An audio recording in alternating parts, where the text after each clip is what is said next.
जय हिंद प्यारे साथियों, कैसे हो आप सभी लोग। मैं आशा करता हूं कि आप सभी अच्छे होंगे, स्वस्थ होंगे और अच्छे से अपनी पढ़ाई भी कर रहे होंगे। तो आज की क्लास में हम लेके आए हैं क्लास 12th हिंदी व्याकरण की 50 मोस्ट वीवीआई ऑब्जेक्टिव क्वेश्चंस, जो कि आपके बोर्ड एग्जाम के लिए बहुत ही इंपॉर्टेंट है। तो सभी स्टूडेंट आज के क्लास को ध्यानपूर्वक देखिएगा और इस क्लास में दिए जाने वाले सभी प्रश्नों का आंसर भी लगाते हुए चलिएगा। तो फिर चलिए शुरू करते हैं इस क्लास को। और इस क्लास का अपना पहला प्रश्न है कि निम्न में कौन मूल स्वर है। तो पहले तो आप लोगों को ये पता होना चाहिए प्यारे बच्चों कि मूल स्वर जो टोटल होते हैं ये आपका 4 होते हैं, जिनमें कि अ, हर्षई, री और हर्षऊ होता है। तो आपका पूछा है मूल स्वर, तो इनमें से सभी के सभी आपका मूल स्वर हो जाएगा। अगर बात करें वर्ण से, तो आपका हिंदी में टोटल वर्ण 52 होते हैं और इन्हीं 52 को दो भागों में पहले बांटा गया। पहला तो आपका स्वर हो गया और दूसरा आपका व्यंजन हो गया। और स्वर वर्ण टोटल आपका 11 होता है और व्यंजन वर्ण टोटल आपका 41 होता है। और 11 में जो मूल स्वर होता है प्यारे बच्चों, ये आपका 4 होता है, जो कि अभी अभी आप लोगों को बता चुके हैं। और आपका इनमें से जो होता है टोटल व्यंजन में 41 में से आपका 33 हो जाएगा मूल व्यंजन। और इन्हीं मूल स्वर को जो कहा जाता है, और दूसरा नाम हर्ष स्वर। कौन सा स्वर प्यारे बच्चों? हर्ष स्वर। तो इनको भी आप लोग याद करते हुए चलिएगा। तो आपका पहला नंबर का जो राइट आंसर है वो आपका ऑप्शन डी हो जाएगा। और आपका नेक्स्ट प्रश्न है कि ओ वर्ण किस स्वर का उदाहरण है। तो ओ वर्ण जो होता है प्यारे बच्चों, ओ ये आपका दीर्घ स्वर के अंतर्गत आता है और हिंदी में टोटल 7 दीर्घ स्वर होते हैं, जिसमें कि आपका आ हो गया, दीर्घई, दुर्गऊ, ए, ऐ, ओ और आपका होता है औ।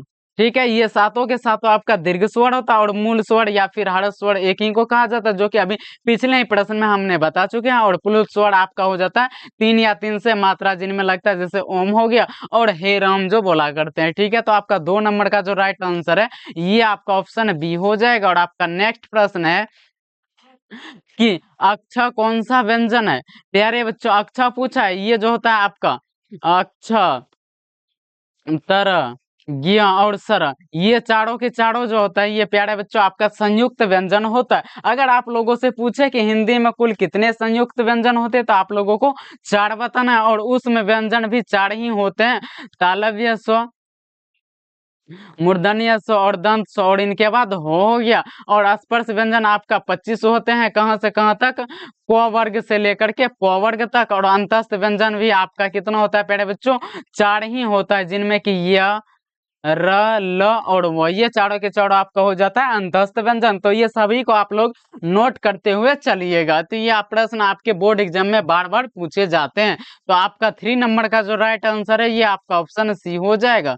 और आपका नेक्स्ट प्रश्न है कि निम्नलिखित में कौन अयोगवाह है। अयोगवाह पूछा है, अनुस्वार भी होता है और विसर्ग भी होता है, यानी आपका ए और बी दोनों हो जाएगा। तो आपका 4 नंबर का जो राइट आंसर है प्यारे बच्चों, ये आपका ऑप्शन सी हो जाएगा। और आपका 5 नंबर का प्रश्न है कि हो कौन सा व्यंजन। अभी जस्ट हमने पिछले ही प्रश्न में बताया प्यारे बच्चों, हो जो होता है ये आपका उष्ण व्यंजन होता है, जिसमें कि आपका हो जाता है तालव्य स्व, मूर्धन्य स्व, दंत स्व और आपका हो, ये चारों के चारों आपका हो जाता है उष्ण व्यंजन। तो आपका 5 नंबर का जो राइट आंसर है प्यारे बच्चों, ये आपका ऑप्शन बी हो जाएगा। और आपका नेक्स्ट प्रश्न है कि निम्न में कौन अंतस्थ व्यंजन है। अंतस्थ व्यंजन भी आपका 4 होते हैं, य, र, ल और वो होते हैं, ये चारों के चारों आपका अंतस्थ व्यंजन होते हैं। अगर आप लोगों से पूछे कि अंतस्थ व्यंजन कुल कितने होते, तो आप लोगों को 4 बताना है। तो आपका 6 नंबर का जो राइट आंसर है ये आपका ऑप्शन डी हो जाएगा। और आपका 7 नंबर का प्रश्न है कि निम्न में कौन, क्या है प्यारे बच्चों, निम्न में कौन घोष वर्ण है। तो आपका हो जो है इनमें से घोष वर्ण हो जाएगा। बाकी ये सब जो है प्यारे बच्चों, ये तीनों के तीनों आपका अघोष वर्ण होता है। कौन सा प्यारे बच्चों? अघोष वर्ण होता है। तो इनको भी आप लोग नोट करते हुए चलिएगा। तो आपका 7 नंबर का जो राइट आंसर है ये आपका ऑप्शन बी हो जाएगा। और आपका 8 नंबर का प्रश्न है कि निम्न में कौन अघोष वर्ण है। इनमें आ गया अघोष वर्ण, तो प्यारे बच्चों अघोष वर्ण चो हो जाएगा। बाकी ये तीनों के तीनों आपका हो जाएगा घोष वर्ण। कौन सा वर्ण प्यारे बच्चों? घोष वर्ण। तो ये आप लोग अच्छे से समझ चुके होंगे। तो आपका 8 नंबर का जो राइट आंसर है ये आपका ऑप्शन ए हो जाएगा। और आपका 9 नंबर का प्रश्न है कि उच्चारण के आधार पर स्वर वर्ण को कितने भागों में बांटा गया। तो प्यारे बच्चों स्वर वर्ण को उच्चारण के आधार पर जो है 3 भागों में बांटा गया। कितने भागों में प्यारे बच्चों? 3 भागों में, जिसमें कि पहला आपका हो जाता है ह्रस्व स्वर और दूसरा हो जाता है आपका दीर्घ स्वर। कौन सा स्वर प्यारे बच्चों? दीर्घ स्वर। और तीसरा आपका हो जाता है प्लुत स्वर। और आपका ह्रस्व स्वर 4 होते हैं और दीर्घ स्वर आपका 7 होते हैं और ह्रस्व स्वर को ही मूल स्वर भी बोला जाता है। तो इनको भी आप लोग याद रखिएगा। तो आपका 9 नंबर का जो राइट आंसर है प्यारे बच्चों ये आपका ऑप्शन डी हो जाएगा। और आपका 10 नंबर का प्रश्न है कि लौ का उच्चारण स्थान है। तो प्यारे बच्चों लौ का पूछा उच्चारण स्थान, तो लौ का जो उच्चारण स्थान हो जाएगा प्यारे बच्चों ये आपका दंत हो जाएगा। और लौ के जो अलावा आपका उच्चारण स्थान होता है दंत से, ये आपका दंत स्व का होता है। इनके नाम में ही छिपा हुआ है दंत स्व बोला जाता है इनको प्यारे बच्चे। यस सर, तो इनका दंत से ही उच्चारण होता है। अगर आप लोगों से पूछे तालेब स्व का तो तालु और मूर्धन्य स्व का तो प्यारे बच्चों मूर्धा बताना है, ठीक है। और इनके अलावा जो दंत स्व और लो के अलावा जो आता है दंत के अंतर्गत ये आता है प्यारे बच्चों आपका क्या सब हो जाएगा दंत के अंतर्गत त्व वर्ग पूरा। कौन सा प्यारे बच्चों? त्व वर्ग पूरा। जैसे कि तो हो गया आपका, थो हो गया, दो हो गया, धो हो गया और दंत नो। तो ये सभी के सभी का उच्चारण स्थान आप लोगों से पूछे तो आप लोगों को दंत ही बताना है। तो आपका 10 नंबर का जो राइट आंसर है प्यारे बच्चों ये आपका ऑप्शन बी हो जाएगा। और आपका 11 नंबर का प्रश्न है कि ब का उच्चारण स्थान है। तो ब का जो उच्चारण स्थान होता है प्यारे बच्चों ये आपका ओष्ठ होता है। और ओष्ठ के ब के अलावा जो इनमें पूछा जाएगा ये आपका हो जाता है क्या सब बच्चों? ये आपका होता है हर्षऊ और दुर्गव। और इनके अलावा प वर्ग पूरा। कौन सा वर्ग प्यारे बच्चों? प वर्ग पूरा। जैसे कि प हो गया, फ, ब, भ और म। ये सभी के सभी का अगर आप लोगों से उच्चारण स्थान पूछे तो ओष्ठ बताना है। तो आपका 11 नंबर का जो राइट आंसर हो जाएगा ये आपका ऑप्शन डी हो जाएगा। और आपका 12 नंबर का प्रश्न है कि दीर्घई का उच्चारण स्थान क्या है। तो प्यारे बच्चों दीर्घई का जो उच्चारण स्थान होता है ये आपका तालु होता है। क्या होता है प्यारे बच्चों? दीर्घई का उच्चारण स्थान तालु होता है। और दीर्घई के अलावा आपका हर्षई हो जाएगा। क्या हो जाएगा प्यारे बच्चों? हर्षई हो जाएगा। और आपका य और ताला में सो। और इनके अलावा जो इनमें आ जाएगा चौवर्ग पूरा। क्या प्यारे बच्चों? चौवर्ग पूरा। जैसे कि आपका हो जाएगा च, छ, ज, झ और यूं हो जाएगा। इन सभी का उच्चारण स्थान तालु ही होता है। तो आपका 12 नंबर का जो राइट आंसर हो जाएगा ये आपका ऑप्शन बी हो जाएगा। और आपका 13 नंबर का प्रश्न है कि म का उच्चारण स्थान क्या है। तो प्यारे बच्चों पहले तो आप लोग यहाँ पर ध्यान से देखिए, म का उच्चारण स्थान ओष्ठ भी होगा और नासिका भी होगा। लेकिन अगर आप लोगों के बोर्ड एग्जाम में ये दोनों के दोनों ऑप्शन मिलेगा तो आपको सिर्फ और सिर्फ नासिका लगाना है। क्या लगाना है प्यारे बच्चों? एक बार फिर से सुनिएगा कि नासिका लगाना अगर दोनों के दोनों ऑप्शन में मिले। अगर आप सपोज डेट की नासिका नहीं दे रहे तो आपको ओष्ठ लगाना है, वरना नासिका ही लगाना है, ठीक है। क्योंकि ओष्ठ के अंतर्गत प वर्ग पूरा आता है। यानी प वर्ग में जितना पढ़ा था सबका उच्चारण स्थान ओष्ठ होता है। और नासिका में आपका उच्चारण स्थान आता है यानी क वर्ग से लेकर के, कहां से प्यारे बच्चों? क वर्ग से लेकर के प वर्ग जो होता है इनका लास्ट अक्षर। जैसे क का लास्ट क्या होता है? अंग होता है। च का लास्ट यो होता है। और टठ का लास्ट क्या होता है? मूर्धन्य न। और आपका तथ का होता है दंत न। और पफ का होता है मो। इनमें से सभी का सभी उच्चारण जो होता है नासिका द्वारा होता है। अगर आप लोगों से पूछे कि हिंदी में टोटल कितने नासिक के व्यंजन होते हैं, क्या पूछेगा प्यारे बच्चों? नासिक के व्यंजन होते हैं तो आपको 5 बताना है। कितने प्यारे बच्चों? 5 बताना है। और एक बात, अनुस्वार का भी उच्चारण स्थान कहाँ से होता है प्यारे बच्चों? नासिका से वही होता है। तो इनको भी आप लोग नोट कर लीजिएगा। तो आपका 13 नंबर का जो राइट आंसर है ये आपका ऑप्शन डी हो जाएगा। और आपका 14 नंबर का प्रश्न है कि औ का उच्चारण स्थान क्या है। तो प्यारे बच्चों औ का जो उच्चारण स्थान होता है ये आपका कंठोष्ठ होता है। और इनके अलावा औ के अलावा औ भी होता है। ये दोनों में से किसी का पूछे तो कंठोष्ठ बताना। और दंतोष्ठ के अंतर्गत आपका वो आता है। यानी आप लोगों से पूछे कि व का उच्चारण स्थान क्या है तो दंतोष्ठ बताना। और ए और ए ये तो आप लोग जानते होंगे ये वर्ण। तो इनका जो उच्चारण स्थान होता है प्यारे बच्चों इनका होता है कंठ तालु से। कहां से? कंठ तालू से। ठीक है, तो ये आप लोग याद कर चुके होंगे। तो आपका 14 नंबर का जो राइट आंसर है ये आपका ऑप्शन सी हो जाएगा। और आपका 15 नंबर का प्रश्न है कि निम्नलिखित में कौन नासिकीय व्यंजन है। अभी जस्ट हमने बताया है नासिकीय व्यंजन मूर्धन्य न, दंत न और म, यानी इनमें से सभी के सभी आपका नासिकीय वर्ण हो जाएगा। तो आपका 15 नंबर का जो राइट आंसर है ये आपका ऑप्शन डी हो जाएगा। और आपका 16 नंबर का प्रश्न है कि हिंदी की लिपि क्या है। क्या है प्यारे बच्चों, हिंदी की लिपि पूछा तो हिंदी देवनागरी लिपि। कौन सी लिपि प्यारे बच्चों, हिंदी देवनागरी लिपि। कौन सी, और संस्कृत भी होता है आपका देवनागरी लिपि ही। कौन सी लिपि प्यारे बच्चों, देवनागरी। और रोमन जो होता है ये आपका प्यारे बच्चों अंग्रेजी का होता है। अगर पूछेगा आप लोगों से अंग्रेजी किस लिपि की भाषा, तो आप लोगों को बताना रोमन। और फारसी जो होता है प्यारे बच्चों ये आपका उर्दू का होता है। किनका होता है प्यारे बच्चों, उर्दू का। तो ये सभी को आप लोग नोट कर लीजिएगा। तो आपका 16 नंबर का जो राइट आंसर है ये आपका ऑप्शन डी हो जाएगा। और आपका 17 नंबर का प्रश्न है प्यारे बच्चों कि निम्न में कौन शुद्ध शब्द है। शुद्ध शब्द पूछा है परीक्षण, ये तो आपका बिल्कुल ही गलत है।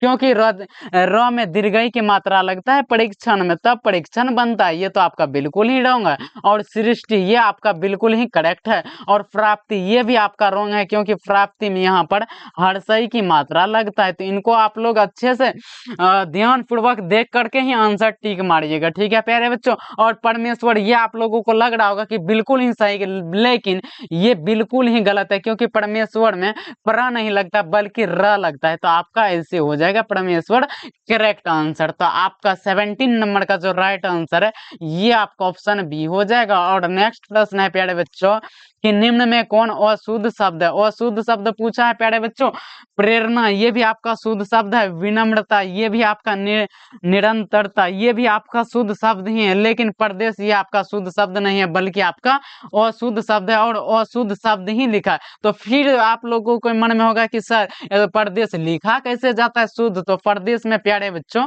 आपका लगता है दंत स्व। कौन सा स्व प्यारे बच्चों, दंत स्व। अगर खालिया देश लिखना है तब तो ताल्य विश्व लगता ही है। लेकिन प्रदेश की बात आ जाए तो इनमें दंत स्व लगाना, और स्वदेश का बात आए तो इनमें भी तालव्य स्व ही लगता है। तो इस सभी को आप लोग नोट करते हुए चले गए। इसी तरह के प्रश्न आपके बोर्ड एग्जाम में घुरा फिरा करके पूछता और विद्यार्थी कंफ्यूज में पड़ जाता है। तो ऐसा गलती आप लोग बिल्कुल भी मत कीजिएगा। तो आपका 18 नंबर का जो राइट आंसर है ये आपका ऑप्शन डी हो जाएगा। और आपका नेक्स्ट प्रश्न है कि जलज शब्द किस शब्द का उदाहरण है। तो जलज शब्द होता है प्यारे बच्चों ये आपका योग रूढ़ होता है। क्या होता है प्यारे बच्चों, योग रूढ़ होता है। तो आपका 19 नंबर का राइट आंसर ऑप्शन सी हो जाएगा। और आपका 20 नंबर का प्रश्न है कि रात्रि शब्द है। क्या है प्यारे बच्चों, रात्रि शब्द है। तो रात्रि शब्द जो होता है ये आपका तत्सम होता है। तो आपका 20 नंबर का राइट आंसर ऑप्शन सी हो जाएगा। और आपका नेक्स्ट प्रश्न है कि मौसम शब्द है। तो प्यारे बच्चों मौसम शब्द जो है ये आपका एक विदेशज शब्द है। कैसा है प्यारे बच्चों, विदेशज शब्द है। तो आपका 21 नंबर का राइट आंसर ऑप्शन बी हो जाएगा। और आपका 22 नंबर का प्रश्न है कि धर्म शब्द है। तो प्यारे बच्चों धर्म शब्द जो होता है ये आपका पुल्लिंग होता है। तो आपका 22 नंबर का राइट आंसर ऑप्शन बी हो जाएगा। और आपका 23 नंबर का प्रश्न है कि सजावट शब्द है। तो सजावट शब्द आप लोगों को पढ़ के ही पता लग रहा होगा कि सजावट शब्द स्त्रीलिंग होना चाहिए। तो आपका 23 नंबर का राइट आंसर ऑप्शन ए हो जाएगा। और आपका नेक्स्ट प्रश्न है कि निम्न में कौन शुद्ध कौन शब्द स्त्रीलिंग है। स्त्रीलिंग पूछा है, पूजा भी स्त्रीलिंग होता है, दिव्या भी स्त्रीलिंग होता है, और शिक्षा भी आपका स्त्रीलिंग ही होता है। तो आपका 24 नंबर का राइट आंसर प्यारे बच्चों ऑप्शन डी हो जाएगा। और आपका 25 नंबर का प्रश्न है कि निम्न में कौन शब्द पुल्लिंग है। इनमें पुल्लिंग पूछा है, छात्रावास भी पुल्लिंग है, सोमवार भी पुल्लिंग है, और फाल्गुन भी पुल्लिंग ही है। तो आपका इनमें से सभी हो जाएगा। यानी आपका 25 नंबर का भी राइट आंसर ऑप्शन डी ही हो जाएगा। और आपका नेक्स्ट प्रश्न है कि गीता गई होगी। क्या है प्यारे बच्चों, गीता गई होगी किस काल का उदाहरण है। तो ये आप लोगों को क्या लग रहा है पढ़ करके कि गीता गई होगी। तो ये आप लोगों को ऐसा नहीं लग रहा होगा कि प्यारे बच्चों ये भूतकाल का होना चाहिए, लेकिन ये भूतकाल को तो है। लेकिन कौन सा भूतकाल का, आपका संदिग्ध भूतकाल का। किस काल का प्यारे बच्चों, संदिग्ध भूतकाल का। तो इनको भी याद रखना जरूरी है आप लोगों को, क्योंकि आप लोगों के बोर्ड एग्जाम में ऐसा गलती करते हैं कि आप लोगों को खाली कहीं पर भूतकाल मिल जाए और किसी ऑप्शन में आपका संदिग्ध भूतकाल दिया रहेगा तो आपको संदिग्ध भूतकाल ही लगाना, ना कि भूतकाल। ठीक है, अगर वैसे सिर्फ भूतकाल मिले तो आप लोगों को जरूर लगाना है। तो आपका 26 नंबर का जो राइट आंसर है प्यारे बच्चों, ये आपका ऑप्शन सी हो जाएगा। और आपका 27 नंबर का प्रश्न है कि श्याम ने खाया किस काल का उदाहरण। खाया मतलब बीत चुका है ना ये प्यारे बच्चों, यस सर। तो ये आपका क्या होना चाहिए प्यारे बच्चों, आप लोग खुद इनका आंसर बताइएगा कमेंट सेक्शन में कि 27 नंबर का राइट आंसर क्या होना चाहिए। इनको हम छोड़ रहे हैं आप लोगों के लिए, आप लोगों को जरूर बताना है कमेंट सेक्शन में इनका आंसर क्या होगा। और आपका नेक्स्ट प्रश्न है कि वह कलम से लिखता है, क्या है प्रश्न, वह कलम से लिखता है किस कारक का उदाहरण। अब आ गया आपका कारक से, वह कलम से लिखता है यानी कलम के साथ, साथ है तो आपको करण लगाना है। क्या लगाना है प्यारे बच्चों, करण लगाना है। लेकिन अगर अलग से, जैसे वृक्ष से पत्ती गिर रही यानी अलग का बोध हो तो आप लोगों को आपादन लगाना है। क्या लगाना है प्यारे बच्चों, आपादन लगाना है। लेकिन अगर किसी के अलगाव का बोध नहीं हो बल्कि साथ का बोध हो, जैसे वह अपने दोस्त के साथ घूमता है, वह कलम से लिख रहा है, वह गिलास से चाय पी रहा है, तो ये आपका इस तरह का सेंस आए जिससे कि बिना अलगाव वाला यानी दूरी वाला, तो आप लोगों को करण ही लगाना है। तो आपका 28 नंबर का जो राइट आंसर है प्यारे बच्चों क्या होना चाहिए, ऑप्शन सी होना चाहिए। और आपका 29 नंबर का प्रश्न है कि गरीबों को वस्त्र दो। क्या है प्रश्न प्यारे बच्चों, गरीबों को वस्त्र दो, वाक्य में कारक है को है तो आपका क्या होना चाहिए प्यारे बच्चों, क्या होना चाहिए, संपर्धन। क्या होना चाहिए प्यारे बच्चों, संपर्धन। तो आपका 29 नंबर का राइट आंसर ऑप्शन सी हो जाएगा। और आपका 30 नंबर का प्रश्न है कबूतर छत पर बैठा है, छत पर बैठा है, छत पर, ये पर कारक का चिन्ह आ गया तो अधिकरण में पर होता है ना प्यारे बच्चों, यस सर। तो आपका 30 नंबर का राइट आंसर ऑप्शन हो ए हो जाएगा।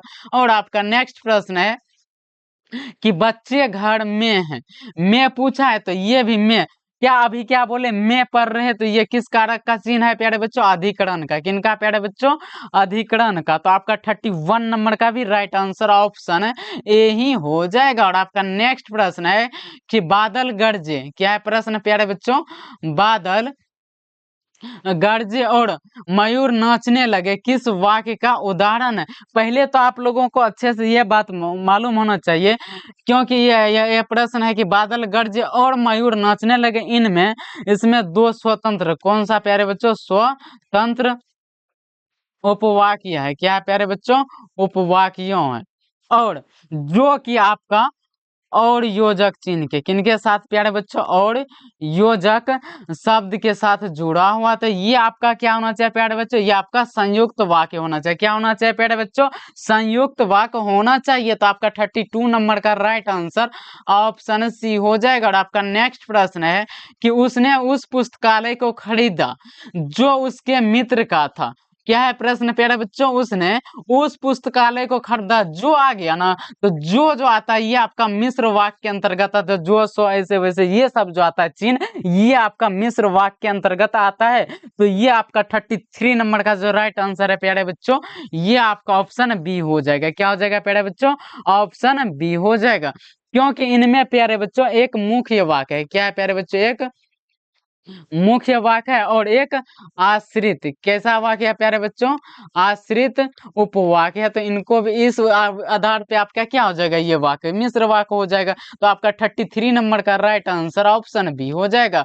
और आपका 34 नंबर का प्रश्न है कि अस्तित्व शब्द कौन सी संज्ञा है। अगर आप लोगों से पूछता कि स्त्री कौन सी, तो आप लोगों को बताना था जातिवाचक, लेकिन आप लोगों से पूछा स्त्रीत्व तो आपको भाववाचक लगाना है। तो आपका 34 नंबर का जो राइट आंसर है प्यारे बच्चों, ये आपका ऑप्शन सी हो जाएगा। और आपका 35 नंबर का प्रश्न है कि वह मेरा छोटा भाई सौरभ है। इनमें तो फिक्स है कि वह मेरा छोटा भाई सौरभ है, यानी निश्चित है ना प्यारे बच्चों। तो ये किस सर्वनाम का उदाहरण है, निश्चयवाचक का। तो आपका 35 नंबर का राइट आंसर ऑप्शन ए हो जाएगा।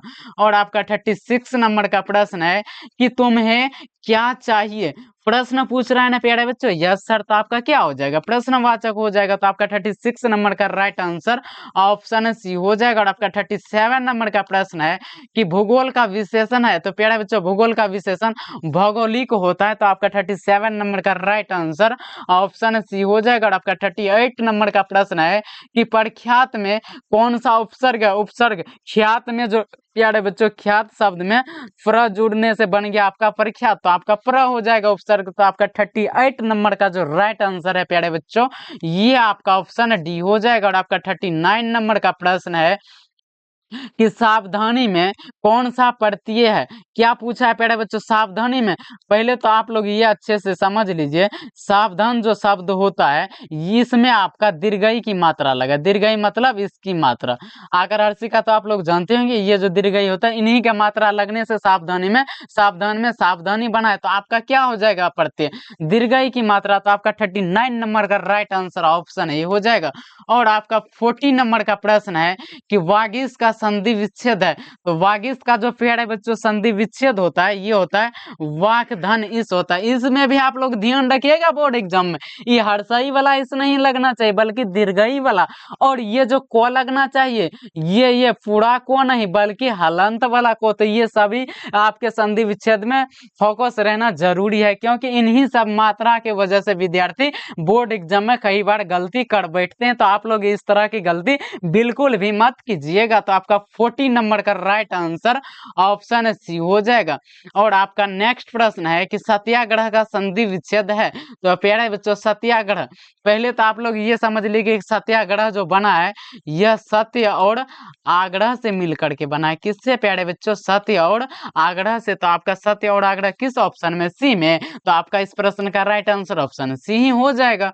और आपका नेक्स्ट प्रश्न है कि महापुरुष कौन सा समास है। क्या है प्यारे बच्चों, महापुरुष कौन सा समास है। पुरुष कैसा है प्यारे बच्चों, महान है। पुरुष कैसा है प्यारे बच्चों, महान है। इसमें उपमा बता रहा है तो आपका कर्मधारय हो जाएगा। क्या हो जाएगा प्यारे बच्चों, कर्मधारय हो जाएगा। और इनके अलावा जो कर्मधारय इंपॉर्टेंट आपका समास होता है ये आपका होता है नीलकमल।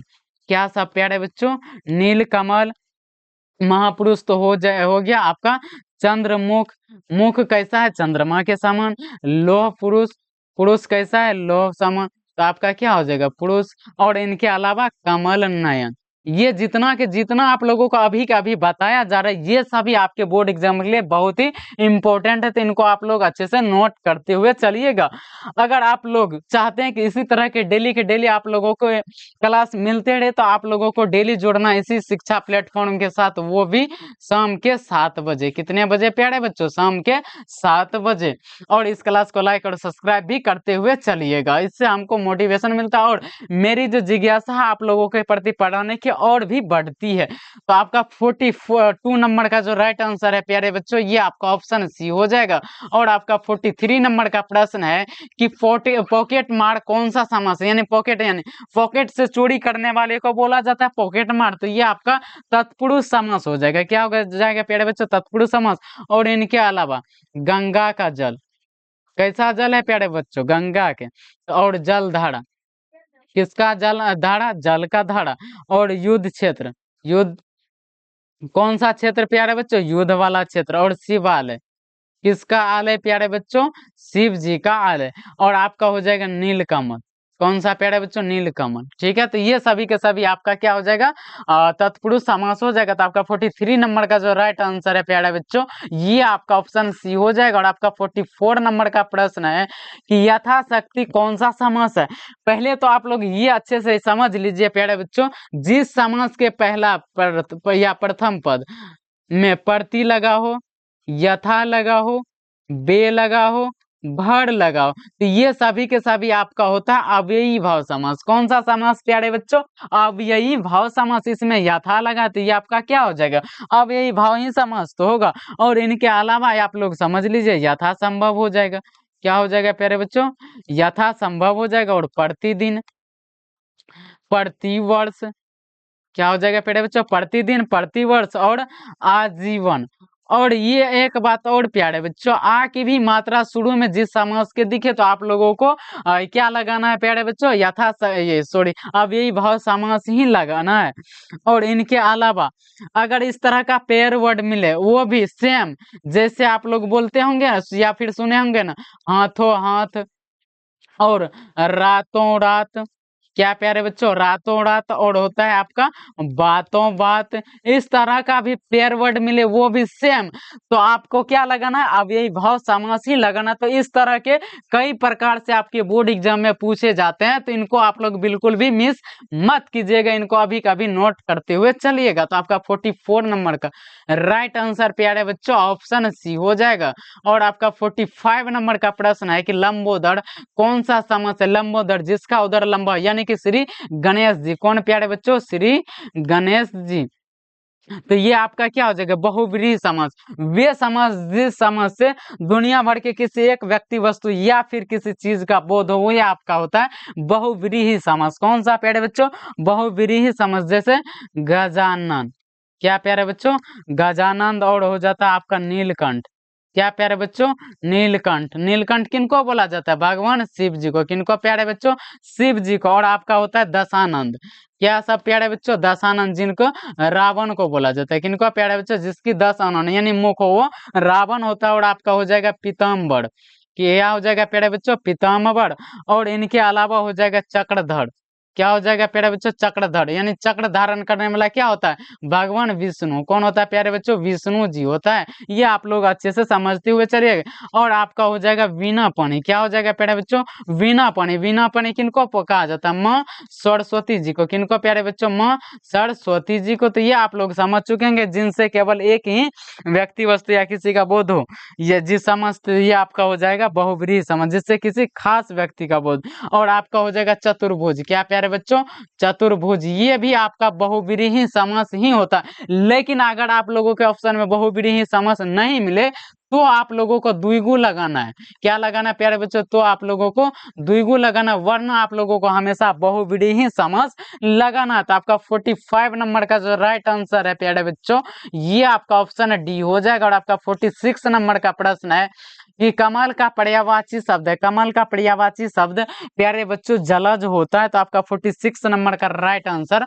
ऑप्शन बी हो जाएगा। और आपका 47 नंबर का प्रश्न है, असुर का विपरीत शब्द होता है। तो असुर का विलोम शब्द आपका सूर होता है। तो आपका 47 नंबर का राइट आंसर ऑप्शन बी हो जाएगा। और आपका 48 नंबर का प्रश्न है, सूर्योदय से पूर्व का समय क्या कहलाता है, यानी सूर्योदय से पूर्व का समय जो होता है, ये अनेक शब्दों के लिए एक शब्द है प्यारे बच्चों, यानी सूर्योदय से पूर्व का समय कहलाता है उषा काल। कौन सा काल प्यारे बच्चों, उषा काल कहलाता था। आपका 48 नंबर का जो राइट आंसर है ये आपका ऑप्शन है, हो जाएगा। और आपका 49 नंबर का प्रश्न है कि लकीर की फकीर होना मुहावरा का अर्थ है। लकीर की फकीर होना मुहावरा का अर्थ है कि पुराने रीति रिवाजों में जकड़ा रहना, यानी वे व्यक्ति को कहा जाता है लकीर की फकीर होना जो व्यक्ति अभी तक पुराने रीति रिवाजों को ही मतलब मान रहे हैं या फिर मानते हुए आ रहे हैं, ठीक है, उनको कहा जाता है लकीर की फकीर होना। तो आपका 49 नंबर का जो राइट आंसर है ये आपका ऑप्शन डी हो जाएगा।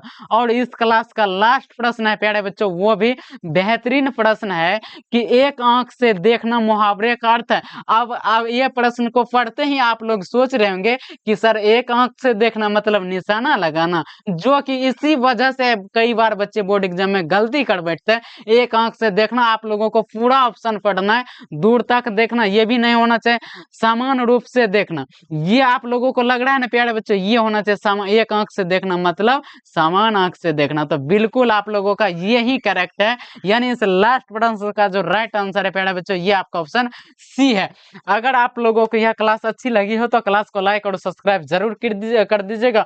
और कमेंट में जरूर लिखिएगा प्यारे बच्चों कि आज के क्लास आप लोगों को कैसा लगा। ठीक है प्यारे बच्चों, मिलते हैं इसी तरह के एक और बेहतरीन क्लास के साथ। तो आज के लिए इतना ही, जय हिंद जय भारत।